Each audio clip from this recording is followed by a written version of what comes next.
Jake Morrison ran through the strange purple forest as fast as his legs could carry him.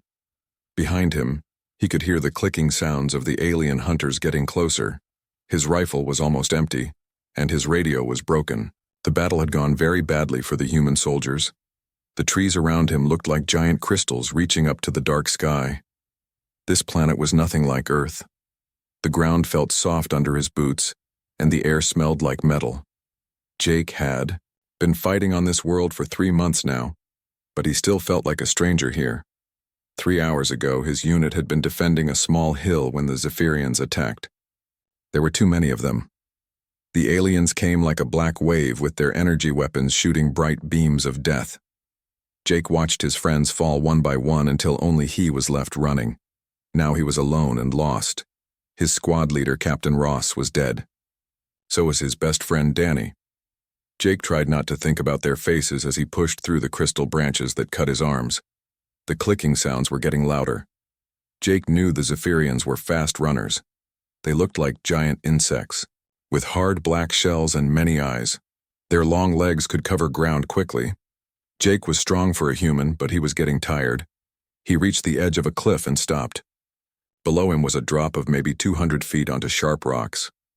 Behind him, the clicking sounds stopped. Jake turned around slowly. 5 Zephyrians stepped out from between the crystal trees. They were tall, maybe 8 feet high, with bodies that looked like armor made of black metal. Their eyes were like big marbles that reflected light. Jake could see himself in those eyes, small and scared. The leader of the group was bigger than the others. He had marks on his shell that probably meant he was important. When he spoke, his voice sounded like metal scraping against stone. "Human soldier," the alien said in English. "You will come with us now." Jake raised his rifle. He had maybe 10 shots left. Not enough to kill all 5 aliens, but maybe enough to take some of them with him. His hands were shaking, but he tried to keep his voice steady. "I don't think so," Jake said. The alien leader made a sound that might have been laughter. "You cannot fight us all. Your weapon is weak. Your people are weak." Jake knew the alien was right about the weapon. Human guns could hurt the Zephyrians, but their black shells were tough. It took many hits to bring one down. Jake had seen whole squads of human soldiers lose fights against just a few of these creatures. "Maybe," Jake said, "but I'll make you work for it." The alien leader clicked something to the others in their own language. Jake didn't understand the words, but he could guess what they meant. The other 4 aliens started to spread out in a circle around him. Jake backed closer to the cliff edge. The wind was strong here and it made his hair blow around his face. He could hear small rocks falling into the darkness below. If he was going to die, at least he could choose how. "Wait," the alien leader said. He held up one hand to stop the others. "You are interesting, human. Most of your kind cry or beg when we catch them. You show no fear." "I'm scared," Jake said honestly, "but I won't cry for you." The alien moved closer. Jake could see the details of his face now. It was not like a human face at all. The mouth was full of sharp teeth and the nose was just 2 holes. But the eyes looked almost curious. "What is your name, human soldier?" "Lieutenant Jake Morrison, Terran Defense Force. I am Commander Vexthul of the Zephyrian Empire. You have fought well on this world, Jake Morrison. You have killed many of my warriors." Jake said nothing. It was true. In 3 months of fighting, he had become good at killing Zephyrians, maybe too good. "This is why we want you alive," Vexthul continued. "Dead humans tell us nothing, but a live human can teach us many things." Jake felt cold fear in his stomach. He had heard stories about what happened to human prisoners. The aliens liked to study them to learn how human bodies worked. The stories were not good. "Thanks, but I'll pass," Jake said. He started to raise his rifle again, but something hit him from behind. Another Zephyrian had climbed up the cliff while they were talking. Jake felt electricity run through his body and everything went dark. When Jake woke up, he was in a metal room. His hands were tied behind his back with something that felt like rope but glowed with blue light. His rifle was gone and so were his boots. The room was small and cold. Vexthul was standing in front of him. The alien seemed even bigger in the small space. "You are awake." "Good. We have questions for you. Jake tried to stand up, but the glowing ropes kept him sitting on the floor. His whole body hurt from the electric shock. I'm not telling you anything, Jake said. You will, Vexthul said. All humans break eventually. Your minds are weak. Your bodies are soft. You feel pain too easily. The door to the room opened and 2 more Zephyrians came in. They carried strange tools that looked like they were made for hurting people. Jake tried not to look scared, but his heart was beating fast. We will start simple, Vexthul said. How many human soldiers are on this planet? Jake stared at the wall and said nothing. The pain that followed was worse than anything Jake had ever felt. The alien tools could cause hurt without leaving marks. They made his nerves feel like they were on fire. But Jake had been trained for this. He bit his tongue until it bled and thought about home. After what felt like hours, Vexthul made a gesture and the pain stopped. You lasted longer than most, the alien said, but we have much time, days, weeks, months if needed. Jake's vision was blurry from the pain, but he managed to speak. Go to hell. Vexthul made that scraping laugh sound again. There is no hell. Human. Only the Empire. And you belong to us now. The aliens left Jake alone in the room. He sat in the darkness and tried to think. The ropes around his hands were tight, but they were not impossible. Jake had been trained in escape methods. It would take time, but he might be able to work free. More importantly, he needed to learn about this place. Where was he? How many? Guards were there? What kind of ship was this? Jake was a prisoner now, but he was still a soldier, and soldiers never stopped fighting. 3 days later, the ship arrived at prison station Omega-7. Jake was moved from the small room to an even smaller cell. The station was huge, built inside a dead rock floating in space. It held thousands of prisoners from many different worlds. Jake's new cell had gray walls, a hard bed, and a small window. Through the window, he could see stars. They looked very far away. A guard brought him food in a metal bowl. The food was gray and tasted like nothing, but Jake ate it all. He needed to stay strong. As he ate, Jake started to plan. The Zephyrians thought they had won by capturing him. They thought humans were weak and stupid. They were about to learn how wrong they were. Jake Morrison was not just any human soldier. He was Special Forces, trained in the hardest schools on Earth. He knew how to survive, how to fight, and how to escape. The aliens had made a big mistake by keeping him alive. Now they were going to pay for that mistake. Jake woke up when the lights in his cell slowly got brighter. This was how morning worked in the prison. There were no windows to show real sunlight, so the aliens used fake light to mark time. He had been in prison station Omega-7 for 1 week now. Every day was the same. Wake up when the lights came on. Eat gray food from a metal bowl. Go to the exercise yard for 1 hour. Work in the waste processing plant. Eat more gray food. Sleep when the lights went dark. But Jake was not wasting time. Every minute of every day he was learning something new about the prison. He watched the guards and counted how many there were. He looked at the walls and doors to see how strong they were. He listened to other prisoners talk about the station. Thought. Prison was huge. It had 20 levels, each one holding hundreds of prisoners.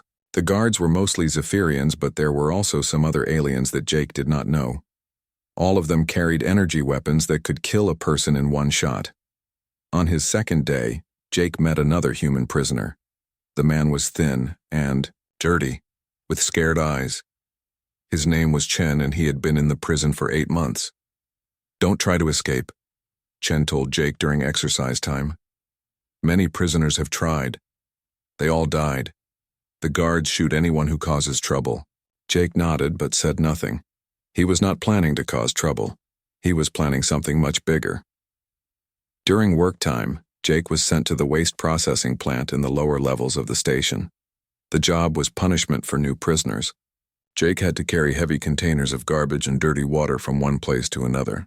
The smell was terrible and the work was hard, but Jake was happy to be there. The waste plant was connected to many important parts of the station. Power, cables ran through the walls. Air tubes brought fresh oxygen to different levels. Water pipes carried clean water to the cells and dirty water away from them. Most importantly, there were maintenance tunnels that went everywhere in the station. The tunnels were small and dark, but they connected every part of the prison. Jake started to make a map in his mind of where all the tunnels went. The alien guards did not watch the prisoners very carefully in the waste plant. They thought the job was so terrible that no one would want to spend extra time there. This gave Jake chances to explore and learn. He found out that the station got its power from a big reactor deep inside the rock. The reactor was heavily guarded, but the cooling system that kept it safe ran through tunnels that were not watched at all. Jake also learned about the communication system. All the messages between guards went through a central computer on level 5. The computer was protected, but the cables that connected it to the rest of the station ran through the same tunnels as everything else. After 3 days in the waste plant, Jake started talking to other prisoners. He was careful to choose the right ones. People who were smart, brave, and angry enough to take risks. The first person he talked to was Torvin, a lizard-like alien from a planet called Sauria. Torvin had been an engineer before the Zephyrians captured him. He knew about machines and computers. Jake could see the intelligence in his yellow eyes.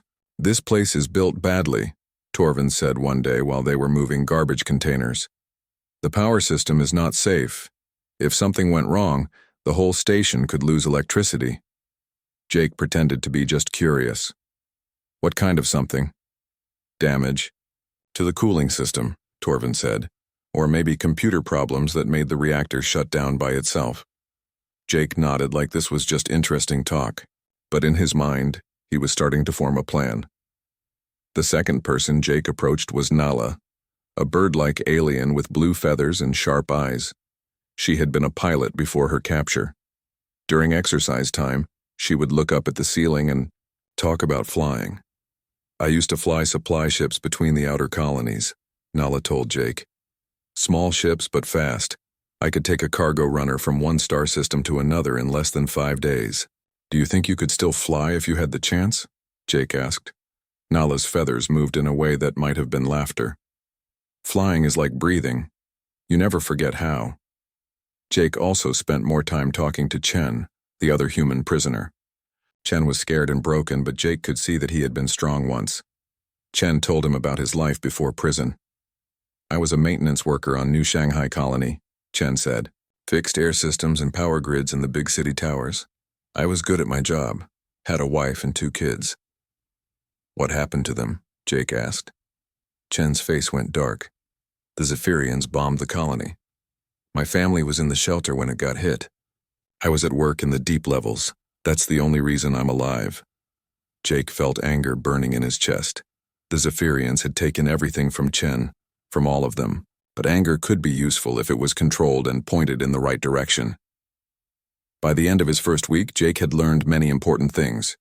The station followed a strict schedule. Every day was exactly the same. The guards changed, shifts at the same times. Meals were served at the same hours. Even the supply ships that brought food and equipment arrived on the same day each month. This was good for Jake's plan. When everything happened at the same time every day, it was easier to predict what would happen next.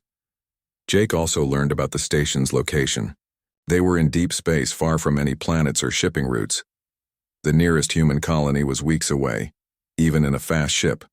This made rescue impossible, but it also meant the station's defenses were not as strong as they could be. The most important thing Jake learned was about the monthly supply run. Once every 30 days, 3 big ships would dock with the station. They brought food, equipment, new guards, and sometimes new prisoners. During the supply run, security was different. More guards were busy loading and unloading. The docking bays were full of activity. And most importantly, there were ships that could fly away from the station. Jake started to see how all the pieces could fit together. Torvin could damage the power system. Nala could fly a stolen ship. Chen knew about maintenance systems that could be used to move around the station, and Jake himself knew about fighting and tactics. But the plan would only work if they could all work together. Jake had to make sure his new friends would follow him when the time came. During his second week in prison, Jake began to test his allies. He asked Torvin to look at the power cables in the waste plant and tell him what he saw. The Saurian engineer was excited to show off his knowledge. "These cables carry power to the upper levels," Torvin said. "But look here. This junction box is not protected properly. If someone knew what they were doing, they could cause problems." Jake nodded and remembered every word. He asked Nayla about the ships that docked with the station. The Zarathi pilot had sharp eyes and good memory. "The supply ships are old but reliable," she said. "Class C cargo haulers. Not fast, but they have good range. The security on them is light because who would try to steal a garbage ship?" Jake smiled at that. Sometimes the best hiding place was right in front of everyone's eyes. He asked Chen about the maintenance tunnels. The human civilian had spent years crawling through tight spaces to fix broken machines. "The tunnels go everywhere," Chen said. "But they're small and dark, easy to get lost. And some of them have dangerous things running through them. Power cables that could kill you. Steam pipes that are too hot to touch. But someone could use them to move around without being seen?" Jake asked. Chen nodded slowly. "If they were careful, and if they knew where they were going." By the end of his second week, Jake had the beginning of a real plan. It would be dangerous and difficult. Many things could go wrong. But it was possible. The Zephyrians thought they had captured a simple human soldier. They thought he would break under torture or just give up hope like so many other prisoners. They were wrong about both things. Jake Morrison was planning something that had never been done before. He was going to escape from the most secure prison in the galaxy, and he was not going alone. Jake had been in the prison for 1 month when he overheard something that changed everything. He was cleaning waste containers near the guard station when 2 Zephyrian officers started talking in their clicking language. Jake had been learning some of their words by listening carefully every day. The words he understood made his blood run cold. They were talking about a demonstration, something about human prisoners and important visitors from the Zephyrian homeworld. Jake heard his own name and Chen's name mentioned several times. That night, Jake lay in his cell thinking about what he had heard. The aliens were planning to use him and Chen as test subjects for some kind of experiment. They wanted to show their leaders how tough human bodies were and how much pain humans could take before they died. Jake knew he could not wait any longer. His plan was not ready, but it would have to be good enough. The next supply ship was coming in 12 days. That would be his only chance. The next morning, Jake found Torvin in the waste plant and told him what he had heard. "They plan to kill us for entertainment," Jake said quietly while they worked. "We have to move fast." Torvin's yellow eyes went wide. "How fast?" 12 days, when the supply ship comes." The Saurian engineer was quiet for a long time. Then he nodded. "Tell me what you need me to do." Jake explained the first part of his plan. Torvin would use his knowledge of the power system to create a distraction. Not enough to damage the reactor, but enough to make the guards think something was seriously wrong. "I can trigger false alarms in the atmospheric system," Torvin said.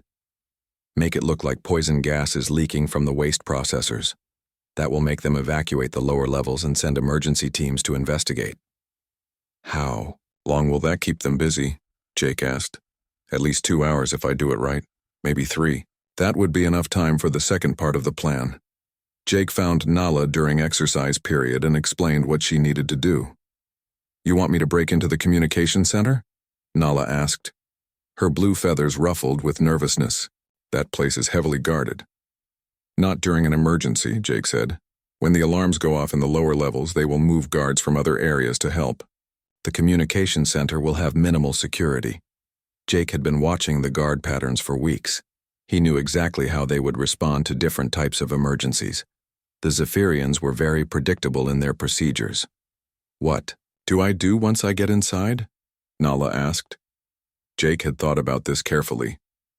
"Plant a virus in their computer system.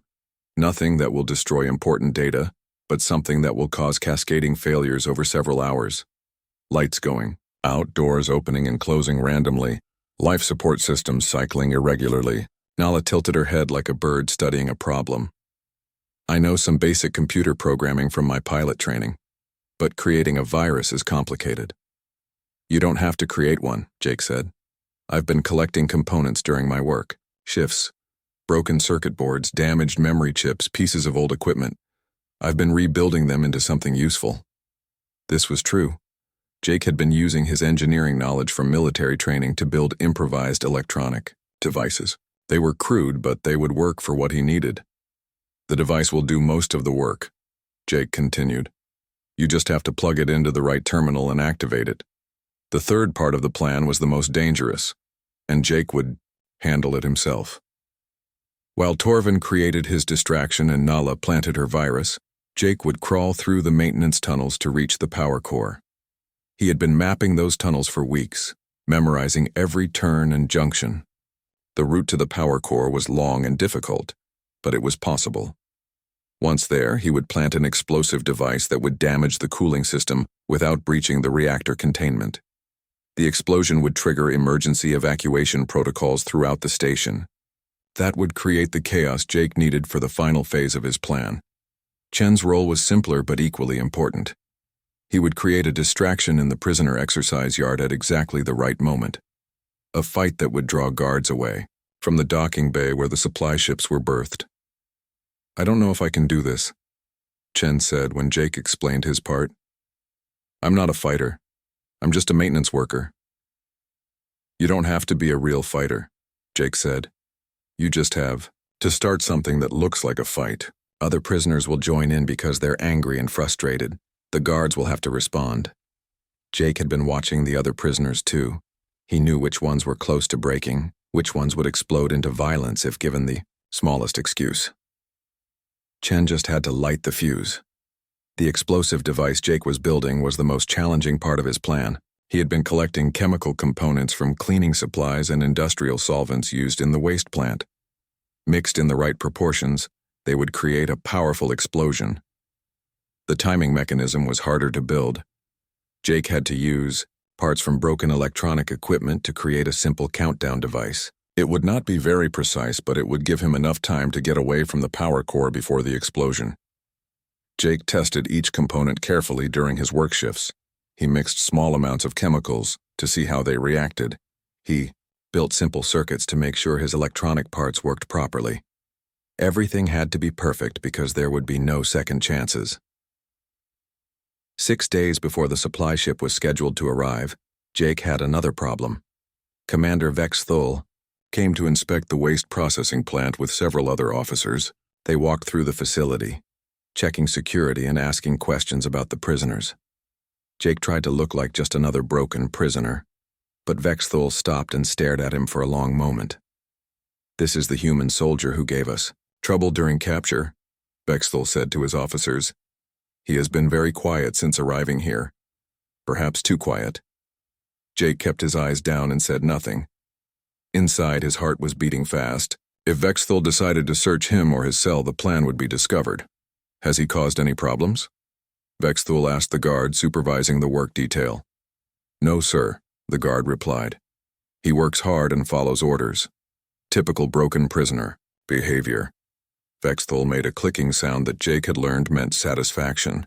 Good. We will need him in good condition for the demonstration next week. The aliens moved on without searching anything. Jake continued working like nothing had happened, but inside he was relieved. The plan was still secret. 3 days before the supply ship arrival, Jake began distributing the components his team would need. He gave Torvin the tools necessary to access the atmospheric control systems. He gave Nala the computer virus device and a stolen maintenance uniform that would help her move through the station without being questioned. He kept the explosive device hidden in the waste plant, along with a small toolkit he had assembled from stolen items. Everything was ready except for one final detail.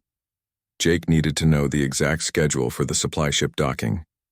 He had observed the general pattern, but he needed precise timing to coordinate all the different parts of his plan. The information came from an unexpected source. One of the Krulin guards got drunk on alien alcohol and started bragging about how easy his job was. Tomorrow we get 3 days of hard work, the guard said to his friends. Supply ships arrive at Oru 800 hours. Loading and unloading until 1400 hours. Then inspection and inventory until 1800 hours. Then we can relax again. Jake memorized every detail. The supply ships would arrive early in the morning and stay docked for 10 hours. That was his window of opportunity. That night, Jake lay in his cell and went through the plan one more time. At 0830 hours, Torvin would trigger the false alarms. At 0845 hours, Nala would begin her approach to the communication center. At 0900 hours, Jake would enter the maintenance tunnels. At 0945 hours, Chen would start his distraction in the exercise yard. If everything went perfectly, Jake would plant his explosive device and reach the docking bay by 1000 hours. The explosion would occur at 1020 hours, creating maximum chaos. By 1030 hours, they would be aboard a stolen supply ship and preparing to escape. Many things could go wrong. The guards might not respond as expected. The computer virus might not work properly. Jake might get lost in the maintenance tunnels. Chen might not be able to create enough of a distraction. But Jake had learned something important during his month in prison. The Zephyrians were confident in their security, but they were not prepared for the unexpected. They followed procedures exactly and never improvised. That predictability was their weakness. Jake Morrison had spent his whole military career learning to expect the unexpected and adapt to changing situations. Tomorrow he would teach the Zephyrians why human soldiers were dangerous even when they seemed defeated. The plan was ready. His team was ready. All that remained was to execute it perfectly and hope that human determination would be enough to overcome alien technology. The morning of the escape started like any other day in prison station Omega 7. Jake woke up when the light slowly got brighter in his cell. He ate his gray breakfast and went to work in the waste processing plant. But today was different. Today everything would change. At exactly 0800 hours, Jake saw the first supply ship dock with the station through a small window. The ship was big and ugly, built for carrying cargo instead of looking good. 2 more ships arrived within the next 20 minutes. The docking bay was now full of activity as guards and workers began unloading supplies. Jake checked the simple watch he had made from stolen electronic parts. It was 0825 hours. In 5 minutes, Torvin would begin his part of the plan. Torvin was working in the atmospheric control room in the lower levels of the station.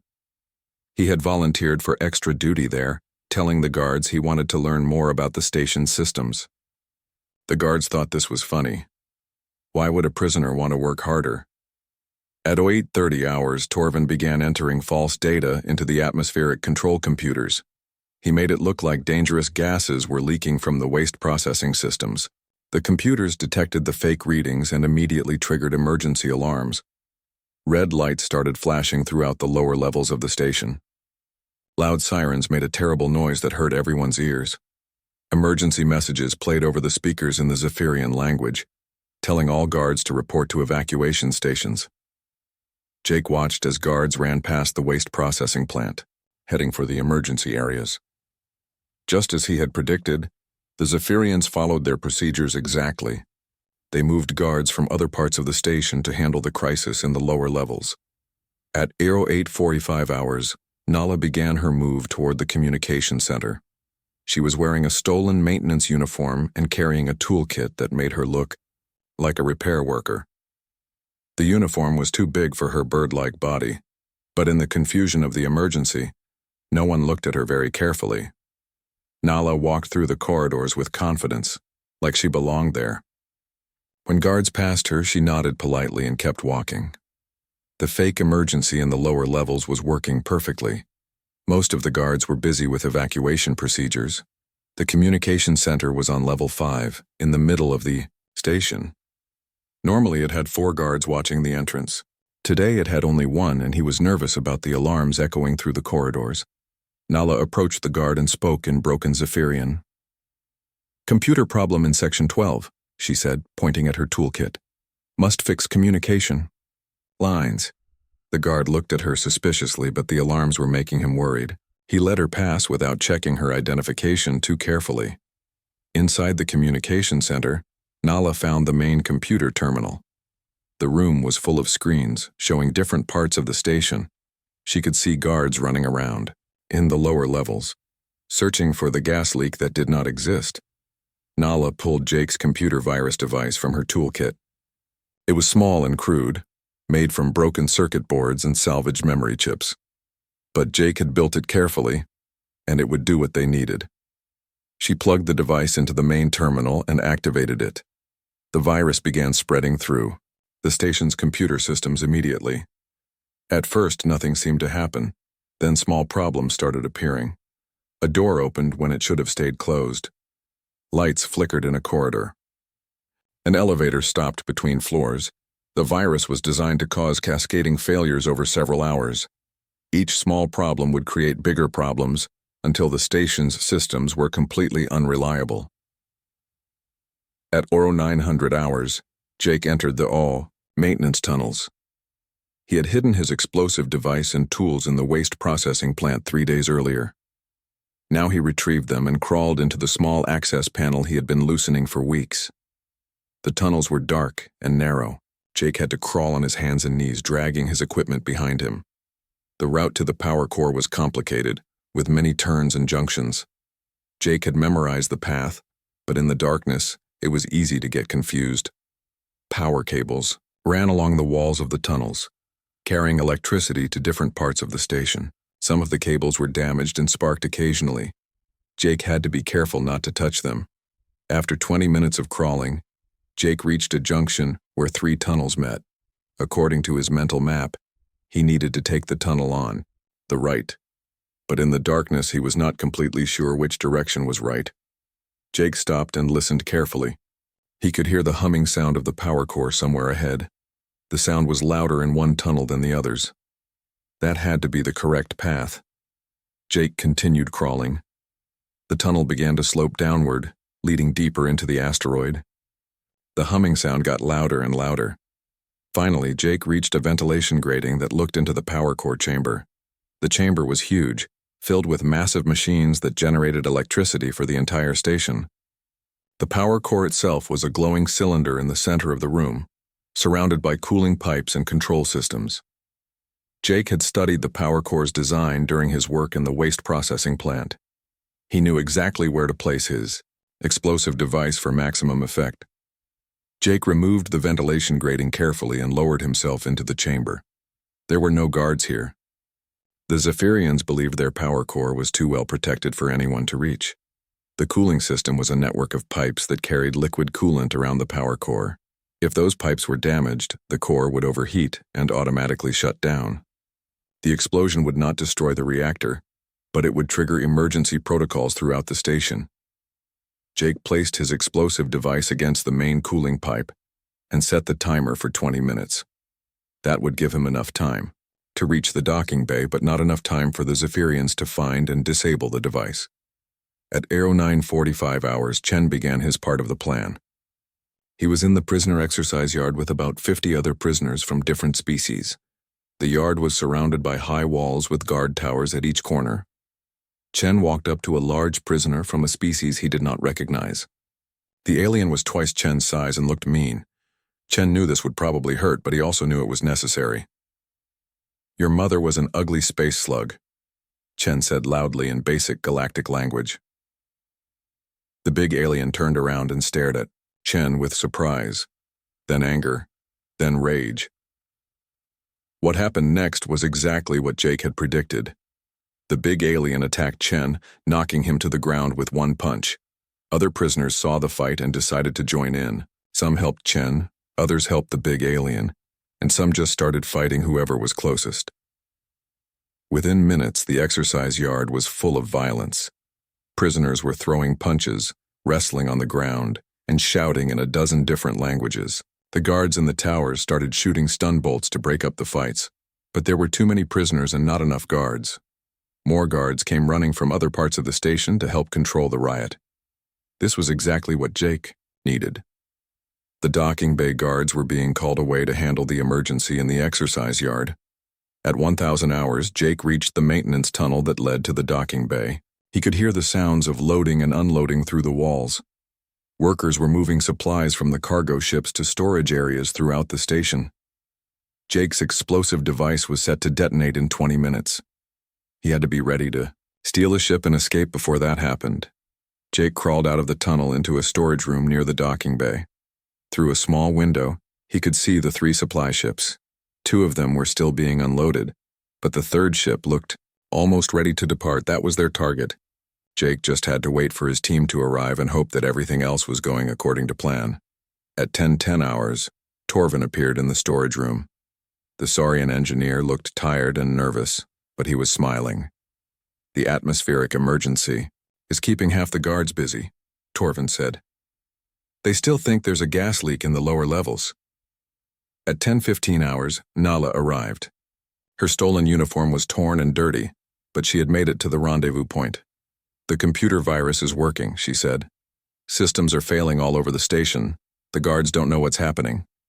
Chen was the last to arrive, and he looked terrible. His face was bruised and his clothes were ripped from the fight in the exercise yard.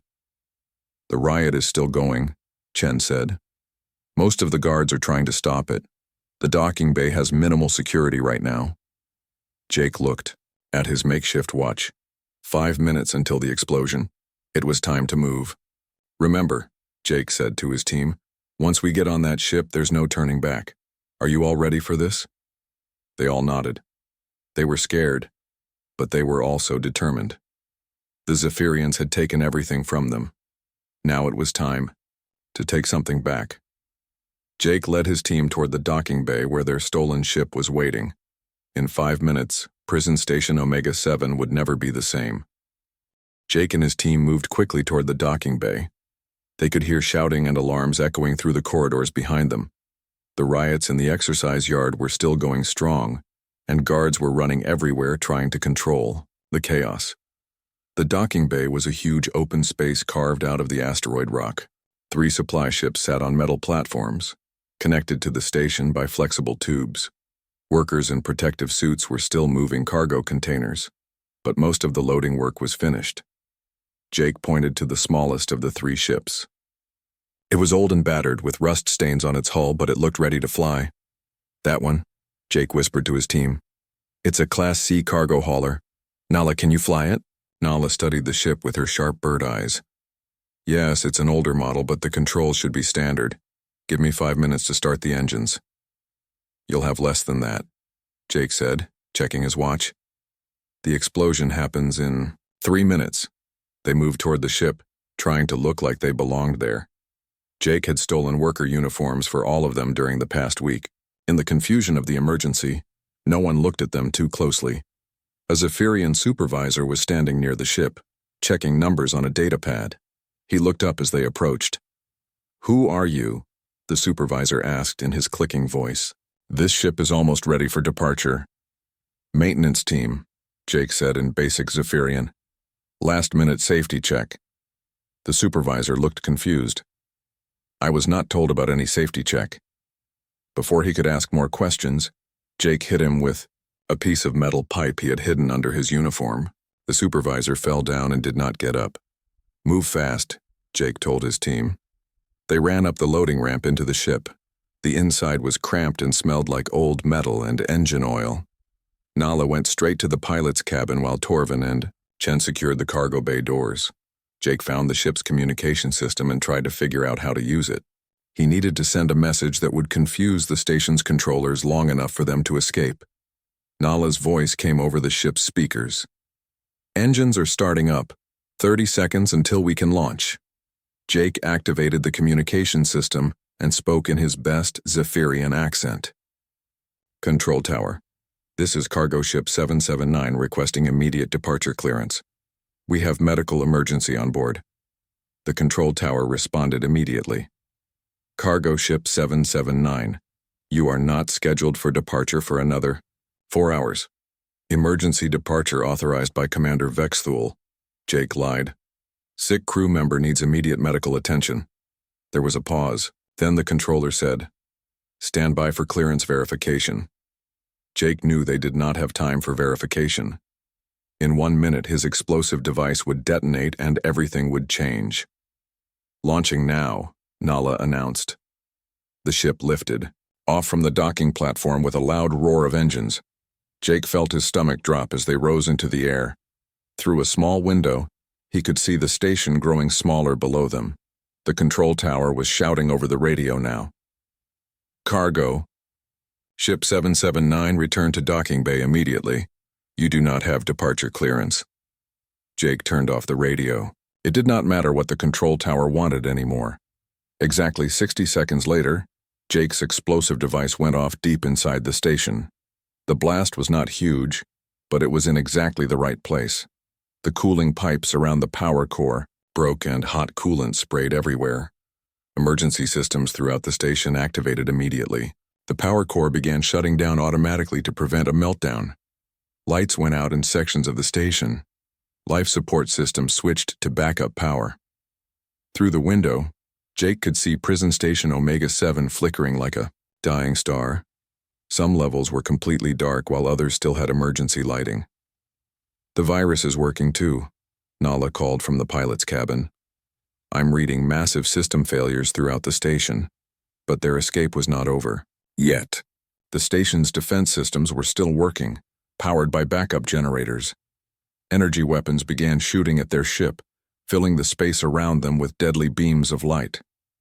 They're shooting at us, Chen said, stating the obvious. I know, Nala replied. Hold on to something. The ship twisted and turned as Nala tried to avoid the weapons fire. She was a good pilot, but the ship was old and slow. Energy beams passed close to the hull, making the metal glow red hot. Jake strapped himself into a seat and watched the battle through the window. More defense platforms were coming online, surrounding their ship with weapons. It looked impossible to escape. But Jake had studied the station's defenses for weeks. He knew about the gravitational anomaly that made this location perfect for a hidden prison. The same gravitational fields that made rescue impossible also created sensor shadows where ships could hide. Nala, Jake called. Fly toward the asteroid. Field on our port side. That's crazy, Nala replied. Those asteroids will crush us. Trust me, Jake said. The gravitational fields will hide us from their sensors. Nala turned the ship toward the asteroid field. The rocks were huge, some of them bigger than the prison station itself. They moved slowly in complex patterns, pulled by invisible gravitational forces. The defense platforms kept shooting, but their aim was getting worse. The gravitational fields were interfering with their targeting systems just as Jake had hoped. The ship flew deeper into the asteroid field. Huge rocks passed by on all sides, close enough to touch. One wrong move would smash them into pieces. Can't see the station anymore? Torvin said, looking out the back window. Good, Jake replied. That means they can't see us either. Nala piloted the ship through the asteroid field for 20 minutes before they reached clear space on the other side. When they finally emerged from the rocks, prison station Omega-7 was far behind them, just a tiny dot of flickering light. Where do we go now? Chen asked. Jake had been thinking about this question for weeks. The nearest human colony is New Ceres. It's 6 days away at maximum speed. This old ship might not make it, Nala warned. The engines are already running, hot from our escape.